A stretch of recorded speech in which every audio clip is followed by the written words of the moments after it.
Now in this question, we need to find the joint equation of pair of lines which passes through the origin and making an equilateral triangle with the line x equal to 3. आपण काय करूया, एक y axis draw करूया, एक x axis draw करूया आणि passing through the origin आपण दोन लाइन्स ड्रॉ करूया लाइक दिस. आता या ज्या दोन लाइन आपण ड्रॉ केलेल्या आहेत या आपल्या लाइन्स इक्विलेटरल ट्रायंगल फॉर्म करता x इक्वल टू 3 लाइन सोबत. मग आता एक लाइन आपण x इक्वल टू 3 ची अशी ड्रॉ करूया, vertical line. So we get the line x equal to 3 like this. आता याला आपण नाव देऊया, this is x equal to 3. आता या लाइन्स आपला किती अँगल तयार करतील तो बघूया.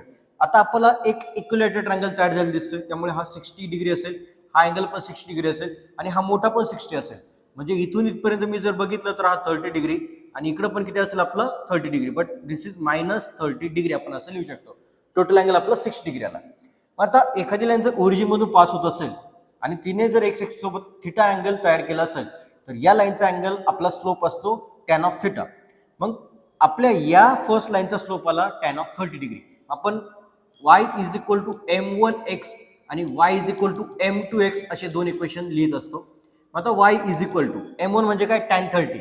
मग आता m1 ची व्हॅल्यू आपण tan 30 पुट करूया. tan 30 डिग्री ही m1 ची व्हॅल्यू इंटू x आणि y is equal to second लाइनचं इक्वेशन आपलं tan ऑफ, आता हा जो निगेटिव्ह अँगल आहे तो आपला -30 डिग्री इंटू x आपण असं लिहू शकतो. आता tan 30 ची व्हॅल्यू आपली 1/√3 असते आणि tan ऑफ -30 डिग्रीची आपली -1/√3 असते. So we get two equation, y is equal to 1/√3 into x and y is equal to -1/√3 into x. आता या दोन लाइन्स आपल्याला जॉइंट इक्वेशन फाइंड करायचं आहे. सो आपण काय करूया, मल्टिप्लाय करूया. √3y is equal to x आणि √3y is equal to -x.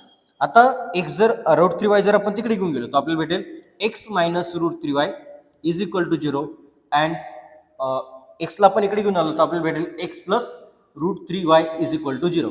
इथं पॅटर्न बघितलं तर a - b into a plus b चा पॅटर्न दिसतोय. जॉइंट इक्वेशन म्हणजे काय, दोन लाइन्स आपण डायरेक्टली मल्टिप्लिकेशन घेत असतो. म्हणजे a - b into a plus b आपल्याला directly a² - b² equal to 0 भेटेल. म्हणजे x चा स्क्वेअर आला x² मायनस √3y चा स्क्वेअर येईल 3y² इक्वल टू 0. हा असेल आपला ऑप्शन. सो आपला कोणता ऑप्शन दिसतोय, ऑप्शन सी इज करेक्ट.